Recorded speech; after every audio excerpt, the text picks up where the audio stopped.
आणि उदयनराजेंना तिकीट दिल्यावर महाविकास आघाडी साताऱ्याची निवडणूक बिनविरोध करणार का, हा सवाल फडणवीसांनी केलाय। निवडणूक बिनविरोध करून महाविकास आघाडी सुद्धा सन्मान करणार का, असा प्रतिसवाल फडणवीसांनी विचारला। तर उदयनराजेंना 3 दिवसांपासून दिल्लीत शहांनी भेट दिली नाही, कोण किती सन्मान देतंय हे समोर आलंय, हे प्रत्युत्तर दिलं काँग्रेसचे आमदार सतेज पाटील यांनी देवेंद्र फडणवीसांना।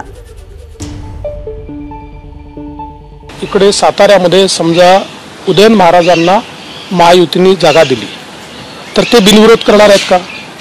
त्यांचा सन्मान आहे ना, मग ते बिनविरोध करणार आहेत का? त्यांनी सांगावं, घोषित करावं की आम्ही बिनविरोध करणार आहोत। त्यामुळे मला असं वाटतं की ठीक आहे, सगळ्यांचा सन्मान आहे, शाहू महाराजांचाही आहे, सगळ्यांचा सन्मान आहे, पण हे राजकारण आहे। आणि यापूर्वी देखील त्या घराण्यांनी निवडणुका लढवल्या नाहीत असं नाही आहे, लढवल्या आहेत, एकमेकासमोरही लढवलेले आहेत। त्याच्यामुळे आता राजकारणात अशा मागण्या होत असतात।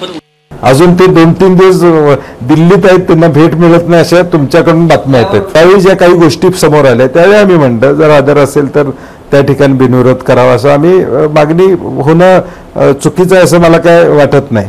परंतु आता उदयनराजेंच्या बाबतीत तिथं अजून काय निर्णय झालाय का, अजून त्यांना भेट मिळालेली नाही असं टीव्हीवर दाखवलं जातंय।